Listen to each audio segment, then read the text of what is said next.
I'm Alex, a nurse practitioner specializing in low-risk maternity care. My work is incredibly fulfilling. I get to support women through one of the most important times in their lives.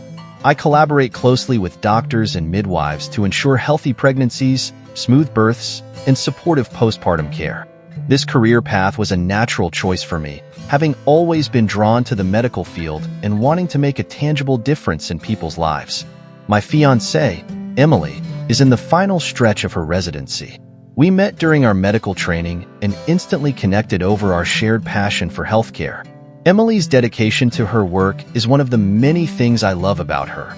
We've been living together for a few years now in a cozy apartment close to the hospital where we both work. Marriage was always on the cards for us, but life had other plans. Between the grueling hours at the hospital, studying for board exams, and dealing with the everyday stresses of life, our wedding plans kept getting postponed. We finally set a date for June, but honestly, we're in no rush. We're happy and committed, and that's what matters to us. Enter my parents. They're devoutly religious, attending church every Sunday without fail.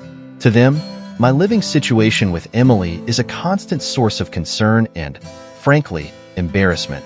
They can't fathom why we'd choose to live together without being married. My mom, Carol, is particularly vocal about her disapproval. My dad, Mike, while more reserved, has made it clear that he shares her sentiments. This Christmas, we decided to visit my parents. This year was unique because everyone was coming together under one roof.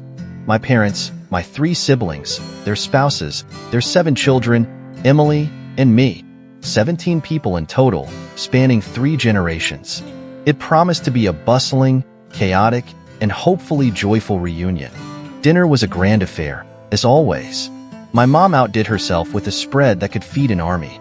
Roast turkey, glazed ham, mashed potatoes, green beans, and her famous pecan pie.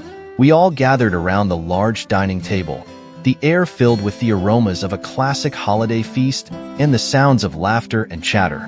As we settled in, I could see my mom's eyes flicking towards me and Emily. I knew what was coming. Sure enough, as the meal progressed, she couldn't resist. "I'm so glad you two are finally getting married," she said, her voice dripping with relief. "It's such a weight off my shoulders. I won't have to feel embarrassed at church anymore." I felt a wave of anger rising but tried to keep my cool. Emily squeezed my hand under the table, a silent plea for patience. My dad decided to jump in. "Yes, we're very proud of our other children," he said, glancing pointedly at my siblings, who either waited to live together until they were married or got married right after moving in together. Emily's face turned red, and I felt my blood boil. This argument had been hashed out too many times, and a family dinner wasn't the place to rehash it. I took a deep breath, deciding it was time to change the subject. I launched into a story about a premature baby I'd read about recently. This baby, born nearly 3 months early, weighed just 1.6 pounds but was thriving in the NICU. It was a medical marvel, a testament to modern medicine and the resilience of life. As I spoke, I noticed my parents' faces freeze, looking like deer caught in headlights. They knew where I was going with this. "Speaking of premature babies," I said, turning towards my dad, "isn't it fascinating how my oldest brother was born almost 4 months early and yet was over 9 pounds and nearly 23 inches long?" My dad's face turned a shade of red I'd never seen before. My siblings exchanged nervous glances, and the room fell silent. My grandmother had told me the truth years ago when my parents first tried to shame me for living with Emily. My brother's birth weight and length were anything but premature. The conversation quickly shifted to safer topics, and dinner continued without further incident. After the meal, my parents pulled me aside. "You shouldn't bring up private matters that aren't your concern," my mom hissed, clearly furious. I met her gaze, unwavering. "If you ever bring up my living arrangements again, I'll keep reminding you that you were well into your 2nd trimester when you got married. Let's just agree to leave each other's personal lives alone, okay?" My parents were livid, but they seemed to understand. For the rest of the visit, the topic didn't come up again. Emily, relieved and grateful, told me later how much it meant to her that I stood up for us. It looks like my parents have finally dropped the subject for good. As we drove back home, Emily and I talked about the day's events. It felt like a turning point, not just in our relationship with my parents, but in how we stood together as a couple. We realized that while family opinions matter, our happiness and choices are ours to make. Family gatherings can be a minefield of emotions, expectations, and old grudges, but they can also be opportunities for growth, understanding, and standing up for what's right. This Christmas, amidst the drama and tension, we found a new strength in our relationship, and that, more than anything, is something to be grateful for. In the weeks following Christmas, the fallout from my confrontation with my parents settled. There were a few tense phone calls and terse emails, but gradually, things calmed down. My siblings, who had witnessed the dinner debacle, reached out to me individually.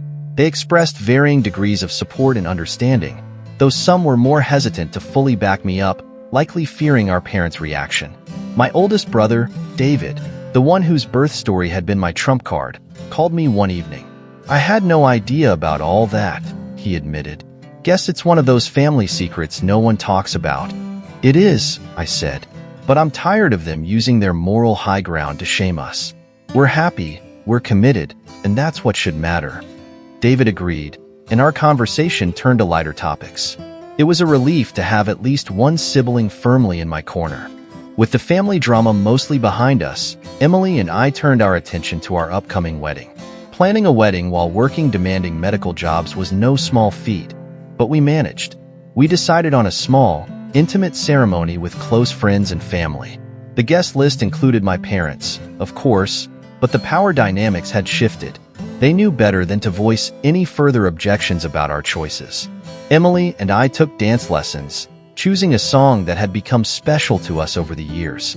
We laughed through the missteps and found joy in the shared experience. It was a reminder of why we were doing this in the first place, to celebrate our love and commitment. Our wedding day arrived on a sunny June afternoon. The venue was a charming garden, the kind that felt both magical and intimate. Emily looked stunning in her simple, elegant dress, and I couldn't help but feel a swell of emotion seeing her walk down the aisle. The ceremony was beautiful, filled with heartfelt vows and shared memories. My parents were there, smiling and supportive, if a bit subdued. It felt like we had turned a corner, moving past the judgment and embracing acceptance.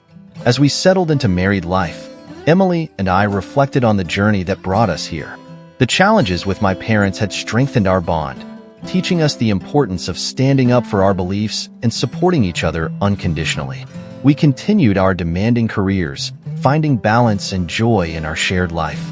The ordeal with my parents was a chapter in our story, but it didn't define us. We wrote our own narrative, one filled with love, respect, and mutual support. Family gatherings became less fraught, and while my parents' religious beliefs remained unchanged, they seemed to understand that our happiness was what mattered most. It wasn't a perfect resolution, but it was a step forward. We'd love to hear your thoughts, reactions, and ideas on today's story. Did any particular character steal your heart?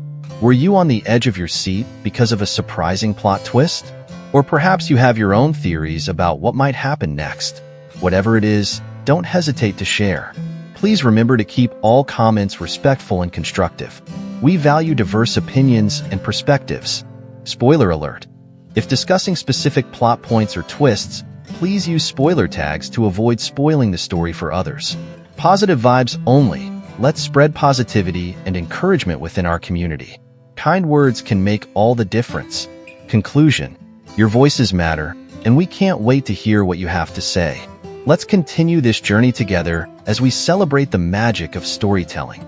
Thank you for being a part of our community.